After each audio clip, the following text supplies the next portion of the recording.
Эфир Абхазского телевидения продолжается. Вы смотрите информационный выпуск Камши-Кушара. Здравствуйте. Сегодня в выпуске. Торжественное мероприятие, посвященное столетию Республиканской санитарно-эпидемиологической службы, прошло в городе Гал. В Сухумской крепости прошла открытая экскурсия и лекция о важности сохранения исторического облика городов Сухума и Нижнего Новгорода. Специалисты из России начали точечный ремонт кровли в детской школе искусств имени Ковача.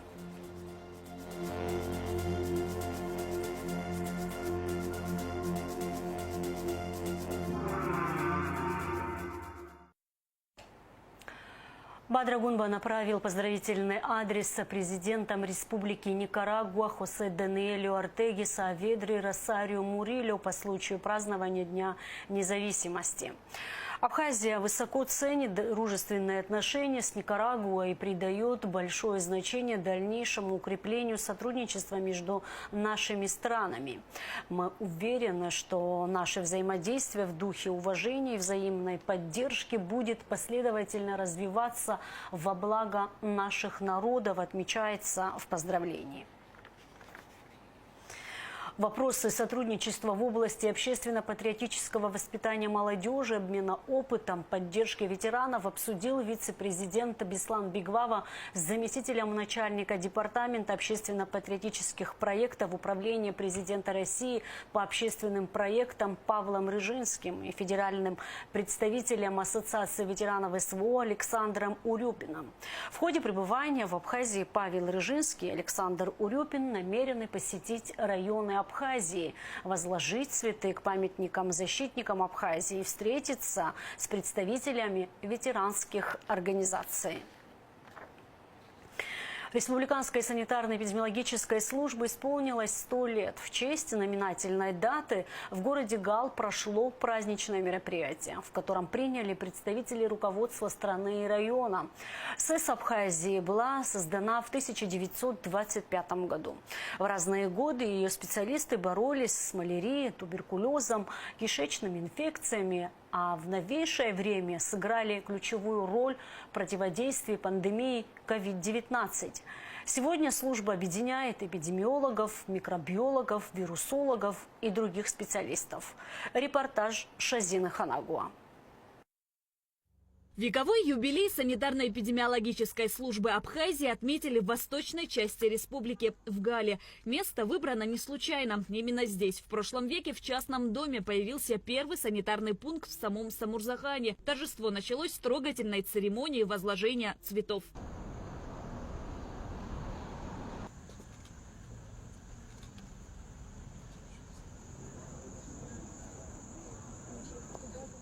Мероприятие продолжилось в Доме культуры. За столетнюю историю санитарно-эпидемиологическая служба прошла длинный славный путь. От скромных первых шагов становления до современного высокого уровня, где глубокие знания, накопленный опыт и высокая ответственность специалистов являются надежной опорой в сохранении самого ценного – здоровья нации. Торжество открылось приветственными словами. Глава района Константин Пиля тепло поздравил собравшихся с вековым юбилеем и поблагодарил всех сотрудников за их самоотверженность, профессионализм и верность призванию. Мы все помним, как во времена ковида, как боролись самоотверженно сотрудники, в первую очередь СЭС, сотрудники вообще всей системы здравоохранения. Сколько было тяжелых случаев, как вытаскивали прямо с того света за волосинку людей. Нету ни одной семьи, кого бы не коснулась бы эта беда. И ваш самоотверженный труд спас очень много жизней. Спасибо вам и низкий вам поклон. Министр здравоохранения Эдуард Бутб от имени всего медицинского сообщества и от себя лично выразил глубокую благодарность руководству, врачам и ветеранам санитарно-эпидемиологической службы Абхазии. Он подчеркнул, что на протяжении века служба неустанно оберегает здоровье нации, ежедневно решая жизненно важные задачи по обеспечению благополучия граждан. Особое внимание было уделено сложным периодам, таким как борьба с пандемией COVID-19, когда профессионализм, самоотверженность и преданность делу сотрудников позволили защитить здоровье тысяч жителей республики. Врачи-эпидемиологи, микробиологи, вирусологи и весь персонал службы продемонстрировали высокий уровень компетентности и ответственности. Особые слова благодарности хочу выразить ветеранам службы, которые заложили прочные традиции добросовестного служения народу и государству. Ваш опыт, знания и преданность профессии являются примером для молодого поколения специалистов. В этот знаменательный день желаю всем сотрудникам санитарно-эпидемиологической службы крепкого здоровья, профессиональных успехов, новых достижений в деле охраны здоровья населения. Впервые должность санитарного врача была введена в начале 1913 года. Первым санитарным врачом Абхазии стал Александр Григоля. Главный санитарный врач Абхазии Алла Беляева сосредоточила внимание на последних 30 годах. Она отметила ключевые достижения этого периода. Мы постоянно наращиваем перечень проводимых исследований, что позволит в кратчайшие сроки устанавливать диагноз инфекционным больным, проводить мониторинг питьевой и морской воды. Многие наши сотрудники прошли обучение в научных учреждениях Российской Федерации и являются высококлассными специалистами. Я хочу поблагодарить Российскую Федерацию за то, что очень много помощи было оказано нашей службе и до ковидной эпидемии, и в ковидную эпидемию. И сейчас не оставляют нас своим вниманием, своими методическими советами, обучением сотрудников и в целом оказывают большую помощь. На торжественном собрании были озвучены имена врачей, которым присвоены почетные звания Республики Абхазия. Почетное звание «Заслуженный врач Республики Абхазия» получили Тинатин Джоджуа, паразитолог Галской СЭС, посвятившая медицине 48 лет. Валентина Зайцева, паразитолог СЭС Сухума с 30-летним стажем. И Ирина Степанова, главврач Гулырбшской СЭС, чей профессиональный путь насчитывает 36 лет. Почетное звание «Заслуженный медицинский работник Республики Абхазия» присвоено Бейли Лазба, бактериологу Гудаутской СЭС с 42-летним стажем. Многие сотрудники были отмечены ведомственными медалями и грамотами Министерства здравоохранения, а главврача Республиканской СЭС Аллу Беляеву удостоили медали за заслуги перед отечественным здравоохранением. Какой же праздник без музыки и танцев? Со сцены звучали любимые знакомые мотивы – абхазские, русские народные мелодии, переплетенные в единое музыкальное полотно. Районный эстрадно-фольклорный ансамбль «Мурзакан» подарил публике массу теплых эмоций, а народные танцы буквально зажгли и сцену, и зрителей.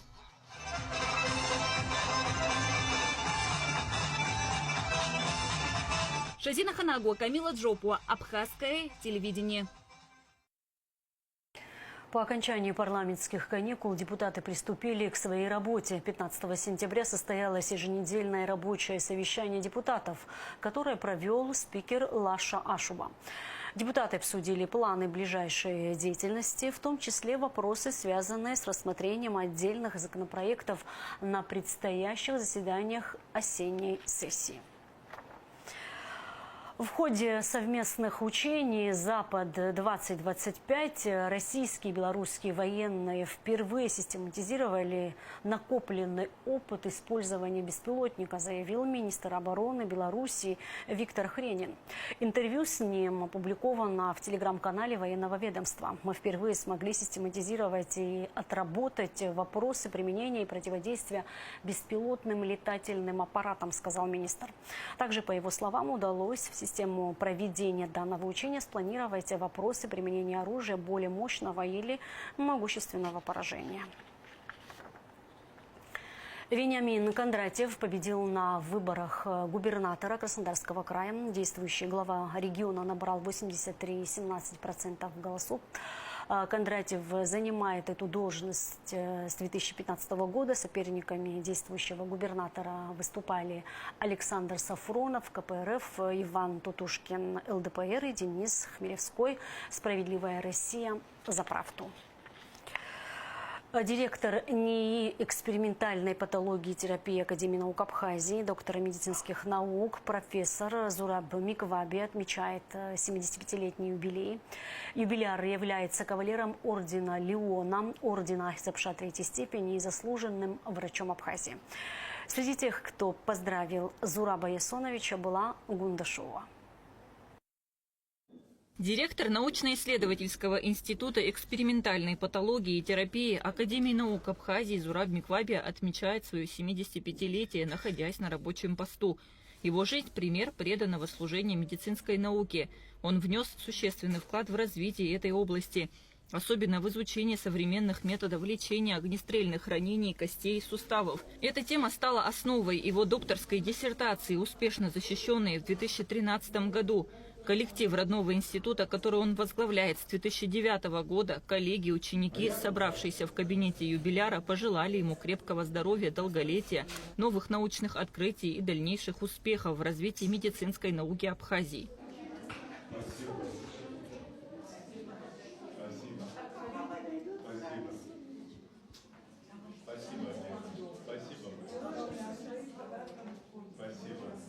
Зураб Миквабия не только выдающийся ученый, но и талантливый организатор. Он уделяет большое внимание подготовке молодых кадров, передавая им свой богатый опыт и знания. Коллеги и ученики отмечают его высокий профессионализм, принципиальность и преданность делу. Особое внимание в научной деятельности Зураба Миквабия уделяется сотрудничеству с российскими научными учреждениями. Благодаря этому партнерству институт успешно реализует совместные исследовательские проекты, обменивается опытом и знаниями, что способствует повышению квалификации сотрудников и расширению научных горизонтов. За то, что сохранили такой великолепный институт, технологии сохранили уникальные рецептуры, которых нет вообще ни в России, ни за рубежом. Соответственно, сохранена технология по работе с лабораторными животными. Мы хотели бы, во-первых, сердечно поздравить Зураба Ясоновича с днем рождения, пожелать счастья, здоровья, успехов, что действительно вкладываются, сохранены великолепные кадры. Мы познакомились с вашей компанией в Санкт-Петербурге на международной конференции GLP Planet. Высоко подготовленные специалисты. Сейчас происходит обмен опытом. На основании опыта, который есть в институте, и наших инвестиций, возможно, родится новые сорта корма для лабораторных животных, для лабораторных обезьян, которые будут уже поставляться и в Курчатовский институт, которые будут поставляться во все научно-исследовательские институты России и ближнего зарубежья. Юбиляр сердечно поблагодарил гостей за их внимание. Теплые искренние поздравления, прозвучавшие в его адрес. Он особо подчеркнул ценность дружбы и поддержки, которые сопровождали его на протяжении многих лет, помогая преодолевать трудности и радоваться успехам. В своей речи он также отметил, что каждый присутствующий сыграл важную роль в его жизни, оставив незабываемый след в сердце и памяти. Я бы вначале хотел бы поблагодарить вас, всех, которые сегодня с самого утра мне звонят, поздравляют. Если честно сказать, я этот день не очень люблю, свой день рождения. Я в этот день стараюсь, как бы это сказать, улепетнуть из города. Вот, у меня есть домик на Двуречье в горах, и я с удовольствием там провожу этот день. С несколькими друзьями. Я мечтаю, чтобы наш институт стал хотя бы немножко похожим на тот институт, который был до войны. Наверное, это быстро не делается, но я, весь наш коллектив делаем все для того, чтобы это случилось. Зураб Миквабия награжден орденом Леона, орденом Ахцепша третьей степени, академик Абхазской академии наук, академик Российской и Европейской академии естественных наук, заслуженный врач Абхазии. Он автор и соавтор более 100 научных публикаций. Неоценим вклад Зураба Миквабия в развитие абхазской медицинской науки. Его преданность делу, профессионализм и научная прозорливость служат примером для молодого поколения ученых. Кунда Шоуа, Ахра Амичпа, Абхазское телевидение. 15 сентября свое 85-летие отмечает Сергей Михайлович Бебия. Выдающийся ботаник и лесовод, доктор биологических наук, профессор, академик Академии наук Абхазии. Он занимает почетное место как в отечественном, так и в мировом научном сообществе. Неоценим вклад ученого в науку о лесе и его сохранении. Сергей Бебия – лауреат Государственной премии по науке имени Дзидзаря. Он награжден орденом Ахцепша второй степени, ему присвоено почетное звание «Заслуженный деятель науки Республики Абхазия» и заслуженный работник работник Высшей школы Республики Абхазия. Президент Академии наук Абхазии Зураб Джапуа и Президиум Академии наук Абхазии поздравляют Сергея Михайловича с юбилеем. Желают ему крепкого здоровья и творческого долголетия. 9 сентября во время ливневых дождей пострадали проселочные дороги Гулрыбского района. В их числе дороги в селе Багмара. Со дня выпадения осадков здесь ведутся работы, задействована вся техника. Гусеничный экскаватор, фронтальный погрузчик и 2 КАМАЗа. В селе размыло дороги, но дома подтоплены не были. Несколько домов подтопило в поселке Каштак, но в тот же день пострадавшим была оказана помощь. По поручению главы администрации Саида Харазия ремонтные работы в районе будут проводиться поэтапно. Вы знаете, 9 сентября рано утром пошел дождь. Если назовем дождем, это не дождь, ливень до невозможности. Все, что возможно было затопить, затопило. Главная дорога, вот где мы сейчас стоим, все дороги, которые поднимаются наверх, это сельские дороги, затопило до такой степени, что нельзя было ходить, не двигались машины, все перекрыло трубы, где-то снесло, где-то там затопило, одним словом. Сверху, которая вот вода шла, затопило все возможное. И поэтому это произошло рано утром, и уже в час дня были предприняты все меры для того, чтобы устранить все то, которое произошло. То есть глава администрации района Харазия Саид Геннадьевич дал команду, и все, кто мог и должен был быть здесь, все были здесь с техникой и начали проводить работу. Уже вот 7-й день, значит, по нашим работам, и техника еще будет здесь работать 10 дней. Я могу вам уверенно об этом сказать, потому что так как пострадало это село, в Багмаране, в Гулрыбском районе особо таких местах не было. Помимо, значит, села Багмаран, мы должны провести работы еще в селе Мерхалу, значит, и там пострадали дороги, но не так значительно, как здесь. Еще Верхний Пшак у нас пострадал, но мы поэтапно будем проводить ремонтные работы и дорог, и ливневок, вот, помогать гражданам нашего района.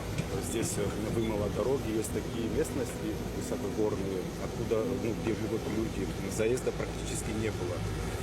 Вот, мы сразу отреагировали, сделали заезд, чтобы люди могли выезжать с домов своих, у кого в школу детей везти. В новом районе по 2 улицам Северная и Аргун завершаются работы по устройству дорожной инфраструктуры. Также в новом районе в ближайшее время начинаются работы по ремонту коммуникаций по улице 30 сентября и улице Агрба. Уже заказаны все необходимые материалы. Кроме того, в Гудаутском районе проводятся работы по улицам Пушкина и Керас. Сегодня вот в новом районе завершаются работы по 2 улицам. Это улица Северная и улица Аргун. Небольшой протяженности, по одна 500 метров, другая 128 метров. Также в новом районе в ближайшее время начинаются работы по ремонту коммуникаций по улице 30 сентября и улице Агрба. Уже заказаны все необходимые материалы, которые прибудут, уже начали прибывать. Мы сейчас готовим площадку для складирования, и в ближайшее время там начнутся активные работы по демонтажу. Также в Гудаутском районе проводятся работы по улицам Пушкина и Керас. На текущий момент по улице Пушкина уже полностью проведены подготовительные работы. С завтрашнего дня начнется укладка асфальтобетона. По улице Керас осталось провести работы по 4 кварталам. И в течение сентября месяца работы по ним будут закончены. Параллельно по 23 июля, по улице 23 июля в городе Гудаута также будут осуществляться подготовительные работы. И в течение сентября месяца планируем начать проводить работы и по этой улице. В Ачамчирском районе уже закончены работы по 3 улицам. Это улица Чурая, улица Войнахская и улица Воронова. Сейчас планируется перенос техники на Моквинскую дорогу для того, чтобы к празднику успеть провести работы по устройству асфальтобетонного покрытия в село Мыку. И параллельно проведены уже работы, завершены в городе Сухум по улице Фазиля Искандера и в Кулерипском районе по улице Рштуни в поселке Пшап. В Сухуме специалисты из России начали точечный ремонт кровли в детской школе искусств имени Ковача. Крыша находится в аварийном состоянии и нуждается в капитальном ремонте. Подробности в материале Аэлиты Рутюнян. Детская школа искусств страдает от последствий дождя. Кровля здания давно не справляется со своими функциями и протекает. Когда-то черепичное покрытие было заменено на железное, но этой работе уже более 15 лет. Где-то железо проржавело и пропускает. Сегодня провели осмотр кровли. Обнаружили, что кровля находится в аварийном состоянии, требуется капитальный ремонт его. На сегодняшний день наши сотрудники приступили к точному ремонту кровельного покрытия. На кровле имеются большие протечки в области примыкания фальцевой кровли к стенам, примыкания к вент-шахтам. Сложность заключается в том, что уже покрытие кровельное прохудилось и требуется его уже замена. В школе занимается около 300 детей по разным направлениям: гобой, скрипка, фортепиано, вокал и другие. Конечно же, такая ситуация требует действий, чтобы учащиеся могли полноценно посещать занятия. Достаточно неожиданно с утра у нас был звонок с таким предложением осмотреть нашу школу и по возможности помочь в этих вопросах. Мы, конечно, с удовольствием приняли эту помощь. И вот ребята сегодня осмотрели и уже пришли, и что-то делают. Это, конечно, точечное сейчас решение по самым проблемным местам. Крыша требует, в общем-то, полностью замены, но даже эта работа большой нам пользу принесет большую. В этом году школе исполняется 95 лет. Была она создана при музыкальном техникуме. Переместилась в это здание в начале 60-х годов прошлого столетия. Это историческое здание. Изначально это был пансион «Эллада». Где-то он был построен примерно в 905-907 годах. Потом здесь много было разных учреждений. Тут был и педагогический техникум, тут был институт повышения квалификации. И вот с 60-х годов прошлого столетия сюда перевели музыкальную школу. С тех пор мы находимся тут. Ремонтные работы ведутся по договоренности администрации города Сухум со строительной организацией «Горстройпроект» из Санкт-Петербурга. Аэлита Рутюнян, Ахрам Мичпа, Абхазское телевидение. 24 объекта на проспекте Аяра в Сухуме будут оштрафованы за работу с нарушением правил пожарной безопасности, сообщает пресс-служба МЧС. Управление пожарного надзора провело внеплановые проверки в столице республики. Детально-техническому обследованию были подвергнуты всего 74 объекта. Основными нарушениями правил пожарной безопасности стали отсутствие первичных средств пожаротушения, пожарной сигнализации, монтажа электрооборудования. Почему некоторые иностранные студенты выбирают обучение в ВАГУ? Какие перспективы открываются у них после обучения? Ряд студентов из Сирии получили стипендию на 9-месячный курс русского языка в Абхазском государственном университете. По результатам курса они могут продолжить обучение в абхазских вузах в следующем учебном году. Я изучала русский язык в Дамасском государственном университете. Почему выбрали обучение в Абхазском государственном университете? Сначала, потому что хочу продолжить учебу в степени магистратуры, и мы рады нам дали этот шанс, и потому что уровень учебы в государственном Абхазском университете на высоком уровне. Какие перспективы вы видите после обучения? Я думаю, что в Абхазии есть много возможностей и для учебы, и для работы. Я планирую, что после окончания учебы найти хорошую работу или вернуться в Сирию и передать все знания и опыт, который я получила за время моего обучения. Приветствую. Меня зовут Амар Аш-Шава. Мне 22 года, студент Дамасского университета. Сейчас я стремлюсь окончить свое обучение в Абхазском университете. Абхазия для меня вторая родина. Нас, черкесов, в Сирии довольно много. Я думаю, что в Абхазии нам будет несложно найти общий язык, особенно учитывая что многие традиции общие, такие как праздники, а общие в культурах танцы. Конечно же, подобное сотрудничество укрепляет отношения. Студенты по обмену делятся опытом и могут помочь друг другу открывать новые двери и помогают в обмене опытом в педагогической сфере.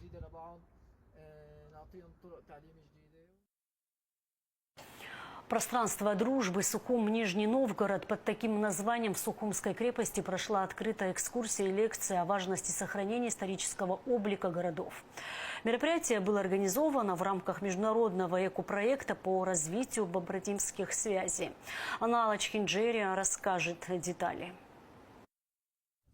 Свежий воздух и натуральные декорации. Послушать лекцию в такой атмосфере не только интересно и полезно, но и незабываемо. Послушать о важности сохранения исторического облика и работе по подсветке пришли небезразличные люди. На примере набережной Нижнего Новгорода собравшимся рассказали о том, как можно и нужно приукрасить архитектурные объекты того или иного города. Нижневолжская набережная. Если кто был, если кто не был, приглашаем в Нижний Новгород. Это центр притяжения, как у вас. Туристы, сами жители города гуляют. И когда мы сделали освещение фасадов, в том числе там 12 памятников, объектов культурного наследия, тоже это определенная работа, которая не просто, ой, я хочу, вот это красивое здание хочется подсветить. Нет, был осуществлен подбор зданий. Собственниками помещений этих зданий, а это разные и частные лица, и государственные органы, и муниципальные органы, были проведены мероприятия согласования, да, каким образом будут подсвещаться эти фасады. Сегодня у нас пока такая знакомительная встреча. Мы планируем провести еще ряд мероприятий, лекций, презентаций, где визуально продемонстрируем, какие объекты мы уже подсветили в Нижнем Новгороде, какие объекты планируем подсветить в городе Сухум. Как подсветить здание так, чтобы оно выглядело не пятном, а подчеркивало бы красоту объектов? Вот о чем шла речь на открытой лекции. Архитектурно-художественная и светодинамическая подсветка – важный элемент в оформлении города. Некоторыми особыми секретами делились на месте. И дело в том, что мы приехали с вами поделиться опытом, который имеет наш город. Началось это еще с дней празднования 800-летия, когда мы осуществляли архитектурно-художественную подсветку наших объектов, исторических зданий, в том числе делали благоустройство. И в наших побратимских отношениях это важно, поделиться опытом и показать, как можно достопримечательности подсветить, в красивом свете представить. Далее гостям провели экскурсию по территории Сухумской крепости. Им показали и рассказали о местных артефактах и об истории рождения современного Сухума. И экскурсия замечательная, и всегда было интересно, что же здесь находится. И то, что наконец-то мы имеем возможность посетить, посмотреть и как-то прикоснуться к истории, огромной истории Абхазии, это прям замечательно. Пришла, прочитала в телеграм-канале, и пришла вот на это мероприятие, и осталась очень довольна, и очень познавательно. И девочка-экскурсовод рассказывала очень доходчиво, очень гостеприимно, я бы даже сказала. Так что хочется еще приходить сюда не раз и смотреть все еще экспозиции несколько раз. В рамках экопроекта между побратимами и городами Сухум и Нижний Новгород рассматриваются исторические объекты для дальнейшей архитектурной подсветки. Среди них здание администрации Сухума, замок Баграта, столичная колоннада и, конечно, Сухумская крепость. Анна Лачхинджери, Алексей Агухава, Абхазское телевидение. От 10 до 30 тысяч рублей в месяц будут получать абхазские спортсмены. Государство запустило программу, куда вошел 41 спортсмен, представляющие разные виды спорта. Наибольшее количество выплат получат борцы вольного стиля – 15 человек. В списке также 8 боксеров, 3 спортсмена греко-римской борьбы, по 2 представителя самбо, карате, кёкусинкай и шахмат. Ежемесячная поддержка предусмотрена и для спортсменов по тайскому боксу, тяжелой атлетике, настольному теннису, фигурному катанию и дзюдо. На реализацию программы в этом году выделено 4 миллиона 800 тысяч рублей. А сейчас расскажем о погоде в ближайшие сутки. Во вторник, 16 сентября, в Абхазии ожидается облачная погода с прояснениями, ночью и днем преимущественно без осадков. К вечеру местами возможны кратковременные осадки. Температура воздуха ночью плюс 13-18, днем плюс 21-26 градусов. Температура морской воды плюс 24. На этом наш выпуск завершен. Всего вам доброго. До встречи в эфире.